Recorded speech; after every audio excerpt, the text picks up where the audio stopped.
Bienvenue, je suis Perrine Corvézier, la fondatrice d'Azimut. Azimut, c'est le guide des parents pour une orientation scolaire et professionnelle sur mesure avec votre enfant.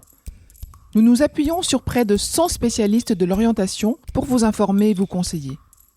Pour découvrir l'ensemble des ressources Azimut, rendez-vous sur azimut-orientation.com. Vous pourrez notamment vous inscrire à notre newsletter. Je laisse place maintenant au contenu de cet épisode. Bonne écoute.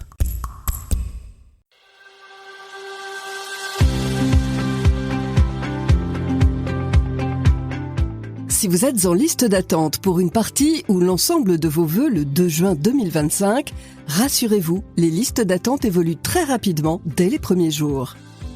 En effet, un candidat peut recevoir plusieurs propositions d'admission, mais il ne peut en accepter qu'une seule à la fois. À chaque fois qu'il fait un choix, il libère des places qui sont proposées à d'autres candidats. C'est ainsi qu'évoluent les listes d'attente. Pour chaque vœu en attente, vous pouvez consulter dans votre dossier des indicateurs qui vous aideront à suivre votre évolution en liste d'attente et à estimer vos possibilités d'être admis. Vous pouvez consulter votre position dans la liste d'attente qui sera actualisée tous les matins en fonction des désistements des autres candidats. Vous trouvez aussi des informations sur le classement de la formation, c'est-à-dire l'ordre selon lequel la formation a classé les candidats et fait des propositions d'admission. Votre rang dans le classement est fixe. Il a été établi par la formation à la suite de l'examen de votre dossier. Le rang dans le classement du dernier candidat qui a reçu une proposition d'admission cette année au moment où vous consultez votre dossier. Le rang du dernier candidat classé par la formation. Et enfin, le rang dans le classement du dernier candidat qui avait reçu une proposition d'admission l'année dernière, en 2024, quand la formation est disponible. En comparant cet indicateur et votre position dans le classement, vous pouvez estimer vos possibilités d'être admis dans la formation. Ces indicateurs sont actualisés chaque matin. Pour bien comprendre, prenons l'exemple de Sophie. Le 2 juin, elle consulte son dossier. Elle est en liste d'attente pour la formation A. Cette formation dispose de 20 places. Elle a fait une proposition d'admission aux 20 premiers candidats de son classement. Les candidats suivants, à partir du rang 21, sont placés en liste d'attente. Sophie est 30e dans le classement de la formation et 10e sur 380 dans la liste d'attente. On lui indique aussi que le dernier candidat ayant reçu une proposition l'année dernière était 250e dans le classement.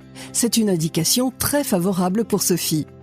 2 jours plus tard, au matin, 11 candidats ont accepté la proposition d'admission et 9 l'ont refusée. 5 candidats qui étaient en liste d'attente ont aussi renoncé à leurs vœux. La liste d'attente a donc évolué.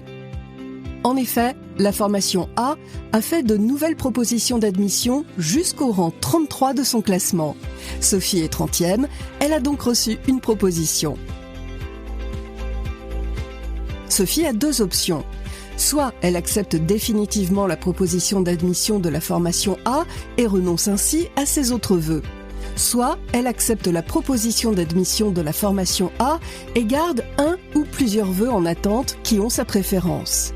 Et si elle reçoit une proposition d'admission pour une de ces formations, elle pourra l'accepter et renoncer à la formation A.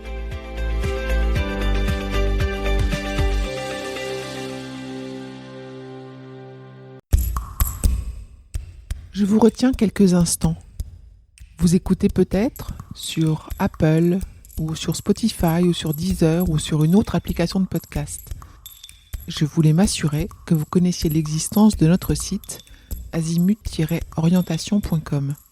Sur ce site, les contenus sont organisés par thématique et par situation.